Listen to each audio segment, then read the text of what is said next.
Vă salut! Acum vreo 10 ani am experimentat banarea pe Facebook și a trebuit să-mi fac alte conturi. Unul așa doar pentru amuzament, pentru a mă distra efectiv, pentru a urmări diferite teme din astea mai fără dezbateri, și altul un fel de clonă al celui Gabi Baldovin pe care îl folosesc sau îl foloseam cel mai mult și în care și acum încă pun cam aceleași lucruri pe care le pun și acolo, doar că ăsta e făcut așa chiar ca o pagină de rezervă, ca un profil de rezervă așa, pentru situații de genul celei de la finalul anului 2025 în decembrie, când încep vuzelele dezinformaționale să reia minciunile pe majoritatea canalelor, pe paginile televiziunilor sau alte pagini și încep minciunile din nou și din nou, așa spuse, obsesional, repetate așa la infinit peste tot, doar să o mai prinde cineva, deși oamenii s-au cam lămurit cam cum stă treaba. Și iată cum se face cenzura pe Facebook mai nou, că m-am observat că nu mai sunt banat, dar nu chiar de tot. Deci cumva după ce comentam eu așa vreo oră, două pe o anumită pagină, mi se spunea hai că nu mai pot scrie, că gata. Și atunci intram pe celălalt cont și așa că a făcut vreo 3-4 rocade dintr-un cont în altul, mai ales că în 2025 am dat drumul și la alt canal, Sus Moralul Românesc, și am intrat când pe unul, când pe altul. Și iată să vă arăt acum ce formă are cenzura pe Facebook, spre deosebire de aia de pe YouTube, pe care am filmat-o eu în mai multe forme. Și vreau să vă arăt aici cum am intrat și am comentat de pe un canal și apoi cumva comentariul a fost șters, deși mie mi-arăta pe canalul de pe care am scris că el e acolo. Dar când am intrat cu alt cont, am văzut că nu mai era. Deci uitați-vă aici pe pagina Români Buni, am văzut acolo un video făcut cu IA, că am și comentat.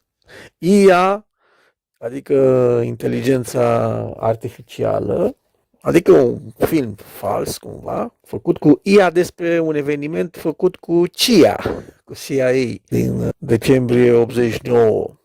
Dar pe mine cine m-a ucis la Revoluție? După 36 de ani nu ați aflat nimic? Și am comentat eu aici, ia uitați-vă cum vin, am acolo un comentariu cu contul Gabriel Baldovin.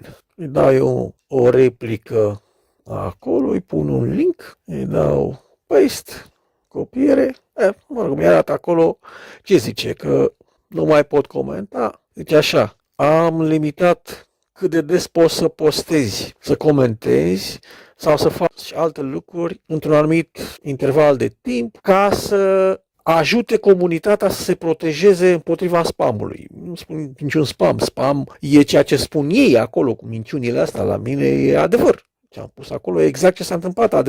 Adevărul cartografiat, recunoscut. Deci nu mai pot comenta. Și atunci ce fac?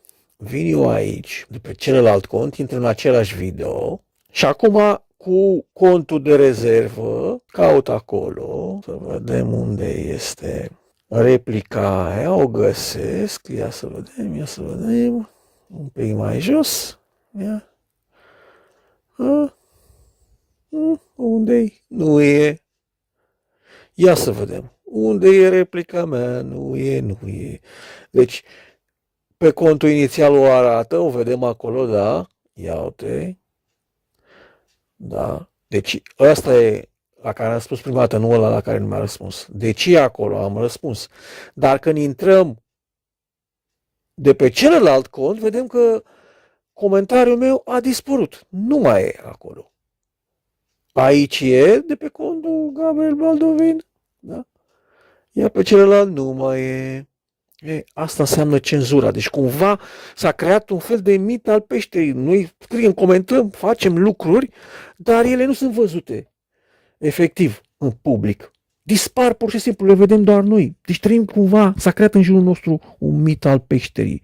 E incredibil ce înseamnă și aceste așa numite rețele de socializare care, iată, se arată din ce în ce mai mult a fi niște rețele de îndoctrinare. Socializarea e doar așa, reclama. În realitate suntem îndoctrinați cu reclame și iată cu minciuni din asta de cele mai joase spețe. Nu știu dacă o să mai stau pe rețelele astea, cred că o să dezactivez la un moment dat conturile, că ce vedem aici este o cenzură de nemai văzut, pur și simplu. Nu s-a mai văzut, nici măcar pe timpul dictaturilor clasice, așa ceva nu a fost posibil.